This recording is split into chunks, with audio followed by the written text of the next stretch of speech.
சிலுவையின் வல்லமை, அந்த பவர், அது என்ன மாதிரியான பவர் அப்படின்றத குறித்து தான் இன்றைக்கு நாம் தியானிக்க போகிறோம்.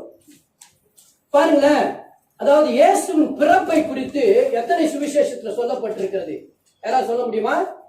இயேசுவின் பிறப்பை 2 சுவிசேஷத்துல சொல்லப்பட்டிருக்கிறது. யாராரு? மத்தேயும் லூக்கா. மார்க்கு கிடையாது, மத்தேயும் லூக்கா, அவங்க 2 பேர் தான் இயேசுவின் பிறப்பை பதிவிட்டு இருக்கிறார்கள் வேதத்துல. ஆனா இயேசுவின் சிலுவை மரணத்தை இந்த 4 சுவிசேஷ நூல்களும் பதிவிட்டு இருக்குது. மத்தேயு, மார்க்கு, லூக்கா, யோவான், இந்த 4 நூலும் பதிவிட்டு இருக்கிறது. அப்போ இந்த சிலுவையின் மரணம் என்பது எத்தனை முக்கியத்துவம் வாய்ந்தது அப்படின்றதை நாம் அறிந்து கொள்ள முடியும். சிலுவையின் மரணம் என்பது எவ்வளவு முக்கியம் அப்படின்றத நாம இந்த வேதத்தின் மூலமாக அறிந்து கொள்ளும்படியாக இந்த 4 சுவிசேஷ நூல்களும் அதை பதிவிட்டு இருக்கிறது. இதை நாம் ஆழ்ந்து ஆராதிக்க வேண்டும். இந்த ரோமர்கள் இருக்கிறாங்க பாருங்களேன், அவருக்கு ஆண்டவருக்கு கொடுத்த தண்டனை என்ன தண்டனை? சிலுவை மரணம். அந்த நாட்கள்ல பாத்தீங்கன்னா ரோமர்கள் 5 விதமான மரண தண்டனைகளை கொடுத்துட்டு இருந்தாங்க. எத்தனை விதமான? 5 விதமான மரண தண்டனை அந்த நாட்களிலே கொடுக்கப்பட்டது. சிலுவை மரணம் மாத்திரமல்ல, இன்னும் ஒரு 4 விதமான மரண தண்டனைகள். யாரா சொல்ல முடியுமா? ஒரு க்ளூ கொடுக்கிற. ஸ்டேவான். அப்போ ஸ்டேவான் எப்படி கொல்லப்பட்டாங்க? கல்லெறிந்து கொல்லப்பட்டார். அப்போ கல்லெறிந்து கொள்வது என்பது ஒரு தண்டனை அந்த நாட்களில. இன்னொரு க்ளூ கொடுக்கிற பாருங்க. தானியல் சிங்க கேபில போட்டாங்கல்ல, அப்போ மிருகங்களுக்கு இரையாக்குகிற தண்டனை. ரோம அரசாங்கம் 2000 ஆண்டுகளுக்கு முன்பாக மனிதர்களுக்கு கொடுத்த தண்டனை என்னங்க? மிருகங்களுக்கு இரையாக்குவது. இன்னொரு குழு கொடுக்கிற. சாத்ராக், மேஷாக், ஆபேத்நேகோ, நெருப்புல எரிவது. இதெல்லாம் முடிக்கல ஆளுன்னா உடனே நெருப்புல தூக்கி போட்டுருவான். நெருப்புல எரிந்து கொலை செய்வது. இன்னொரு கூட சொல்றேன், எல்லாம் கரெக்டா சொல்றீங்களா? பயங்கர அறிவாளி ஆயிட்டுக்கிறீங்கப்பா. Glory to God, glory to God. யோவான் ஸ்நானகன் தலையை வெட்டி வாளால அறுக்கிற தண்டனை. வாளால இப்படியாக 4 விதமான கொடூர தண்டனைகளை கொடுப்பார்கள். இதுல ஆண்டவருக்கு கொடுத்த தண்டனை என்னங்க? சிலுவை மரணம். பாருங்க, இந்த சிலுவை மரணம் என்பதுதான் மிக ஒரு கேவலமான ஒரு மரணமாக கருதப்பட்ட காலம், கொடூரமான மரணம். அதை யாருக்கு இந்த சிலுவை மரணத்தை கொடுப்பார்கள் என்று சொன்னால், அந்த தேச துரோகிகளுக்கு, மத துரோகிகளுக்கு, ஜனங்களை கொலை செய்கிறவர்கள், கொள்ளையடிக்கிறவர்கள், இப்படிப்பட்டவர்களுக்கு கொடுப்பதுதான் இந்த கொடூர சிலுவை மரணம் என்பது. அதை நம்முடைய ஆண்டவருக்கு கொடுத்தார்கள். சரி, அவர் ஏன் அந்த மரணத்தில, அப்படிப்பட்ட ஒரு கேவலமான கொடூரமான மரணத்தில் அவர் ஏன் மறிக்க வேண்டும்? அதுதான் இன்றைக்கு வரைக்கும் உலகத்துல கேட்கப்படுகிற ஒரு மிகப்பெரிய ஒரு கேள்வி. அநேகர் ஞானிகள் எல்லாம் கேட்கிறார்கள், ஏன் தெய்வம் எதுக்கு வந்து மறிக்கணும்? இன்றைக்கும் கேட்டுக்கொண்டுதான் இருக்கிறார்கள். அதனால்தான் பவுல் கூட 1 கொரிந்தியர் 1ஆம் அதிகாரத்துல மிக அழகாக சொல்லுவார். அதாவது யூதர்கள் அடையாளத்தை தேடுகிறார்களாம், கிரேக்கர்கள் ஞானத்தை தேடுகிறார்கள், ஆனால் நாங்களோ அப்படின்றார், நாங்களோ சிலுவையில் அறையப்பட்ட இயேசு கிறிஸ்துவை நாங்கள் பிரசங்கிக்கிறோம் அப்படின்றார். 1 கொரிந்தியர் 18:22. ஆமா, அதுல அப்ப பாத்தீங்கன்னா அந்த இடத்துல அவர் ஒரு 3 விதமான கூட்ட ஜனங்களை சொல்றாரு பாருங்க. சில பேர் என்ன பண்றாங்களா? அடையாளத்தை தேடுறாங்க. அவங்க யாரு? யூதர்கள். அவன் ஆண்டவரோட சரித்திரத்தை எல்லாம் படிச்சுக்கிட்டு திருப்பி எனக்கு ஏதாவது அடையாளம் சொல்லு, நான் அப்பதான் நம்புவேன் இல்ல. ஆனா கிரேக்கர்கள் இருக்கா பாருங்க, அவன் வந்து ஞானத்தை, பயங்கர அறிவாளி. இந்த கிரேக்கர்கள் ஆட்சி காலத்துலதான் பாத்தீங்கன்னா இந்த ஞானவான்கள் பயங்கர, இந்த சாக்ரட்டிஸ், அரிஸ்டோட், இந்த மாதிரி ஞானிகள் எல்லாம் பிறந்து வளர்ந்த நாட்கள் அது. அவர் வந்து பயங்கர அறிவாளி மாதிரி. 3ஆவதாக அவர் நாங்களும் சொல்றாரு பாத்தீங்களா, அது யாரு? அது முன்னாடி நாங்களோ அப்படின்றாரு. 2 பேரை சொல்லிட்டாரு, 2 கூட்டத்தார சொல்லிட்டாரு. 3ஆவதா 2 கூட்டம் யாரு? யூதர்கள், கிரேக்கர்கள். அப்ப 3ஆவது கூட்டம் நாங்களோன்னா அதுதான் விசுவாசிகள். சிலுவையை இன்றைக்கு இந்த சிலுவையை தானிக்கும்படி அமர்ந்திருக்கிற நீங்களும் நானும் விசுவாசிக்கிற அந்த விசுவாசிகள். அவர் நாங்களோ என்ற அந்த விசுவாச பட்டியல்ல அவரையும் சேர்த்துக் கொள்கிறார். பாருங்க, எப்பேற்பட்ட ஒரு அப்போஸ்தலனே அவர் நாங்களோ அப்படின்னா நானும் விசுவாசிதான்ப்பா, அந்த சிலுவையின் ரத்தத்தை விசுவாசிக்கிற ஒரு விசுவாசி நானு. அப்படின்னு எவ்வளவு அழகா சொல்ற. இன்னைக்கு எல்லாம் பாத்தீங்கன்னா பிஷப், அது பிஷப்பா யாருக்கும் தெரியாது. முதல்ல பிஷப், ரெவரண்ட், என்னென்னமோ பட்டங்களை போட்டுக் கொள்கிற ஒரு காலமாக இருக்கிறது. அதை போட்டாதான் ஊழியத்துக்கு மதிப்பு, அந்த ஊழியக்காரருக்கு மதிப்பு என்கிற நிலை இன்றைக்கு வளர்ந்து விட்டது. ஆனா இன்றைக்கு போல் சொல்றார், நாங்களோ விசுவாசிகளான நாங்களோ சிலுவையில் அறையப்பட்ட அந்த கிறிஸ்துவை பிரசங்கிக்கிறோம். அப்போ அந்த சிலுவை மரணம் என்பது பாருங்க எத்தனை ஒரு முக்கியத்துவம் வாய்ந்த ஒரு மரணமாக அது சரித்திரத்திலே நிகழ்ந்து இருக்கிறது. சரி, இன்றைக்கு அந்த சிலுவை குறித்து தான் ஒரு சில வசனங்களை நான் உங்களோடு கூட பகிர்ந்து கொள்ள வேண்டும் என்று குறிப்பிட்டு வந்திருக்கிறேன். ஒரு வசனத்தை நாம் வாசிப்போம். கொலேசியர் 2ஆம் அதிகாரம் 14-15 வாசிகள் பார்க்கலாம். கொலேசியர் 2ஆம் அதிகாரம் 14-15. நமக்கு விரோதமாகவும் இருந்த கையெழுத்தை குலைத்து அதை நடு விரலில் இல்லாதபடிக்கு எடுத்து சிலுவையின் மேல் ஆணி அடித்து குறைத்தனங்களையும் அதிகாரங்களையும் உரிந்து கொண்டு வெளியரங்கமான கோலமாக்கி அவைகளின் மேல் சிலுவையிலே வெற்றி சிறந்தார் என்று இங்கே நாம் வாசிக்கிறோம். அப்போ பாருங்க, இந்த சிலுவை மரத்தில் இயேசு மரிப்பதற்கு இந்த ரோம பேரரசின் அரசாங்கத்தின் சூழ்ச்சி ஒரு காரணம் என்று நாம் நினைக்க கூடாது. நல்லா கவனிக்கணும். ரோம பேரரசின் சூழ்ச்சி என்று நாம் நினைக்க கூடாது. இந்த வேத பாரகர், பரிசேயர் இவர்களுடைய சூழ்ச்சி இதுதான் ஆண்டவரை சிலுவையில் அறைந்து விட்டது அப்படின்ட்டு ஒருபோதும் நாம் நினைக்கவே கூடாது. அப்ப ஆண்டவர் சிலுவையில அறையப்படுவது என்பது பிதாவின் முன் குறித்தல், அவர்களுடைய அனாதி தீர்மானத்தின்படிதான் ஆண்டவர் சிலுவையில அறையப்பட்டார். அதுக்கு அநேக உதாரணங்களை இந்த வேதத்துல ஆண்டவர் எழுதி வைத்திருக்கிறார்.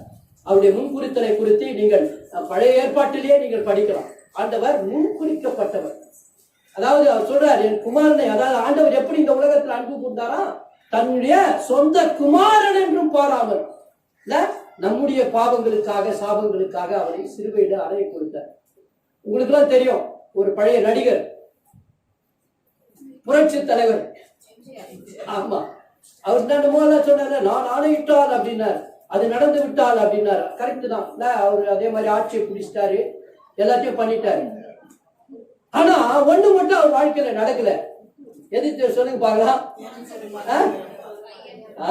எனக்கு ஒரு மகன் பிறப்பான், அவன் என்னை போலவே இருப்பான், தனக்கொரு பாதையை வகுக்காமல் தலைவன் வழியில நடப்பான். அது நடக்கல. ஏன் தெரியுங்களா? எனக்கு ஒரு மகன் பிறப்பான் இவ்வளவு முடிவு பண்ணுகிறாரு. பிறப்பும் இறப்பும் அவருடைய கரத்துல இருக்கிறதுங்க, பிதாவின் கரத்தில் இருக்கிறது. ஒரு மனிதன் எங்க பிறக்க வேண்டும், அவன் எப்படி மரிக்க வேண்டும் என்பது பிதாவின் கரத்தில் இருக்கிறது. இவர் என்ன முடிவு பண்றது? பார்த்தாரே, உனக்கு இவ்வளவு ஆகணுமா?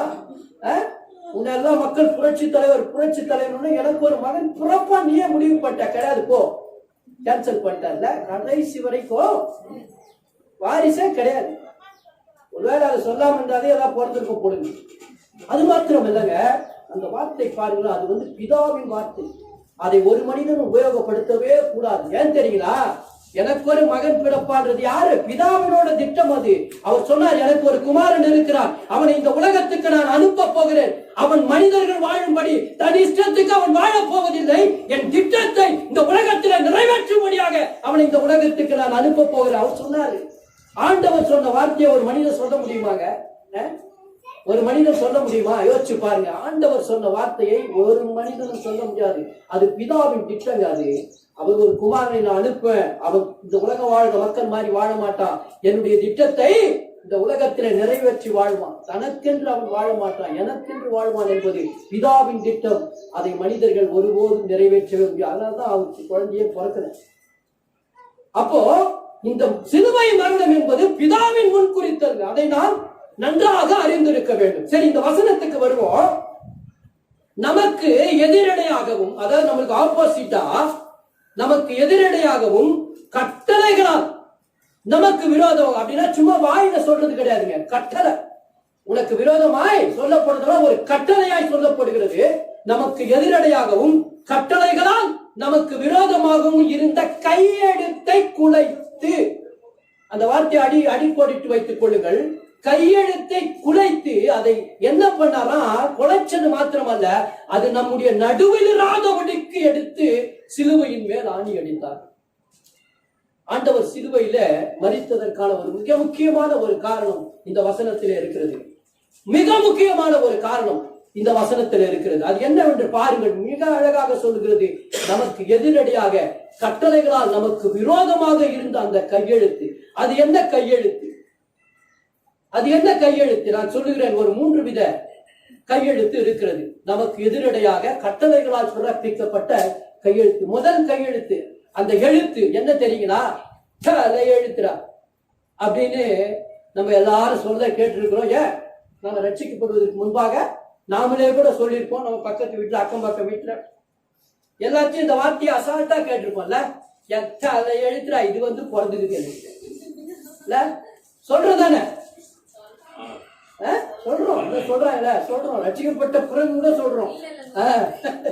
புற இனத்தவர்கள் இதை அசால்ட்டா சொல்லுவாங்க. என் தலையெழுத்து இந்த ஆளை கட்டிக்கிட்டு நான் படுற பாடுக்குத அப்படின்னு சொல்றாங்க. பாருங்களா, அந்த தலையெழுத்து, அந்த தலையெழுத்தை மாற்றும்படி கர்த்தர் சிலுவையில் ஆணி அடித்தார்.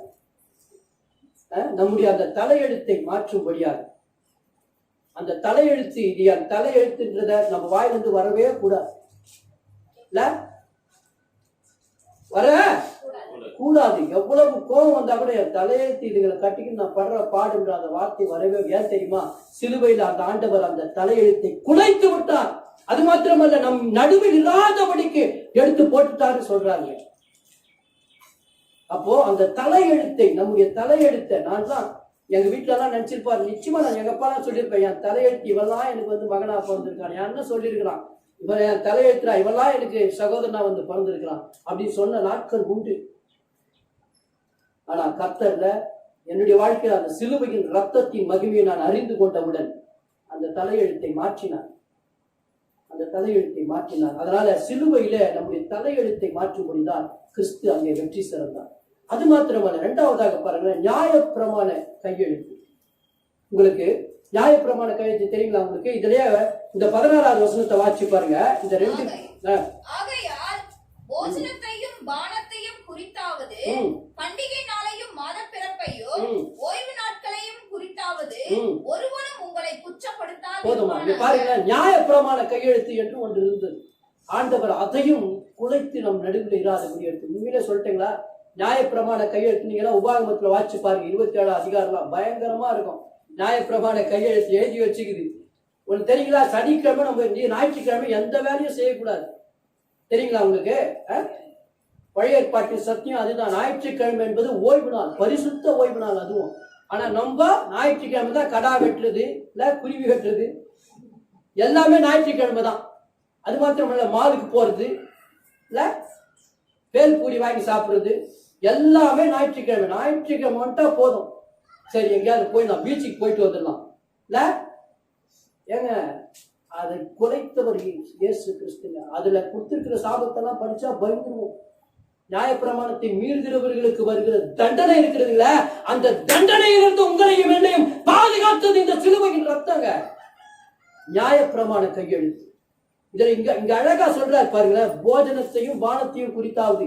அவர் சொல்றார், ஞாயிற்றுக்கிழமை நீ ஒண்ணுமே செய்யக்கூடாது. நீ போஜனம் பானம் மாத பிறப்பு, சில பேர் தான் சொல்றாருல, மாத பிறப்பு பாப்பா, இந்த நாள் நல்ல நாள், அந்த நாள் நல்ல நாள், ஓய்வு நாளை குறித்தாவது ஒருவனும் உங்களை குற்றப்படுத்தாது இருப்பாங்க. அதாவது நியாயப்பிரமாணத்தை சொல்லி நம்மளை யாரும் குற்றப்படுத்தவே முடியாது. இந்த நாள்ல நீ இப்படி பண்ணிட்டிய, இப்படி சொல்லி இருக்குது பைபிள்ல, இன்னைக்கு நீ இப்படி பண்ணிட்டியே அப்படின்னு ஒருவனும் நம்மை குற்றப்படுத்தாதபடிக்கு கர்த்தர் அதை சிலுவையில ஆணி அடித்தார். அந்த நியாயப்பிரமாண கையெழுத்தை நடுவில் இருந்து நீக்கி போட்டார். இல்லைன்னா நம்ம எல்லாம் எப்பயோ காலியா இருப்போம்.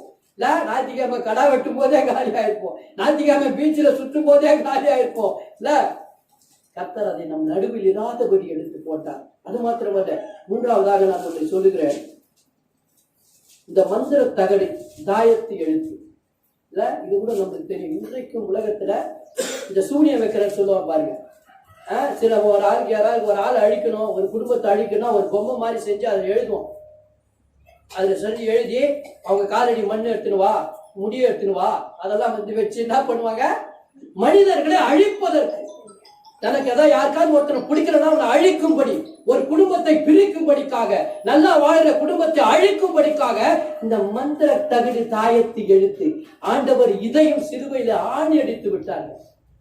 நீ மட்டும் ஆண்டவரை சிலுவையை நீ விசுவாசித்த அந்த சிலுவை ரத்தத்தினாலே கழுவப்பட்டிருந்தால் எந்த மந்திர எழுத்தோ எந்த தாயத்தோ நம்மள ஒண்ணுமே பண்ண முடியாதுங்க. ஒண்ணுமே பண்ண முடியாது. நீங்க தெரியாம போவீங்க, ரோட்ல ஏதாவது மெஸ்ட், எவ்வளவு பேர் பயந்துக்கிறீங்க. ஐயோ எலுமிச்ச பழத்தை மெஸ்ட் நான் அச்சோ என்னத்த பண்ணி வச்சுக்கிறான் தெரியல. ஐயோ அதெல்லாம் பயப்படாத. பைபிளை கையில் தூக்கிட்டு எலுமிச்ச பழத்துலாம் பயப்படக்கூடாது. ஒருவேளை நல்ல எலுமிச்ச பழம்னா எடுத்துன்னு வந்து ஜூஸ் போட்டு குடிச்சிடணும், அவ்வளவுதான் மேட்ரு. வேற ஒண்ணும் பண்ண முடியாது. அதனால இந்த எலுமிச்சை பழத்துக்கு மஞ்சா குத்தி வைக்கிறது, மிளகா குத்தி வைக்கிறது இதெல்லாம் பயப்படவே கூடாது. ஆண்டவர் அதையெல்லாம் சிலுவையில ஆணி அடித்து விட்டார். ஒருபோது மறந்து விடாதீங்க. ஐயோ இவன் எனக்கு இப்படி பண்ணிடுவானா, அவன் இப்படி பண்ணிடுவானா, ஓ ஏன் இப்படி நடக்குது, எனக்கு என்னன்னு தெரியல, ஏதாவது செஞ்சாங்களா எனக்கு. இந்த கவலை கண்ணீர் நமக்குள்ள இருக்கவே கூடாது. வேதம் மிக தெளிவாய் சொல்லுகிறது, ஆண்டவர் சிலுவையில ஆணி அடித்து விட்டார். அது மாத்திரமல்ல, நம் நடுவில் இராதபடிக்கு அதை துரத்தி விட்டார். அப்புறம் ஏன் பயப்படணும் நம்ம?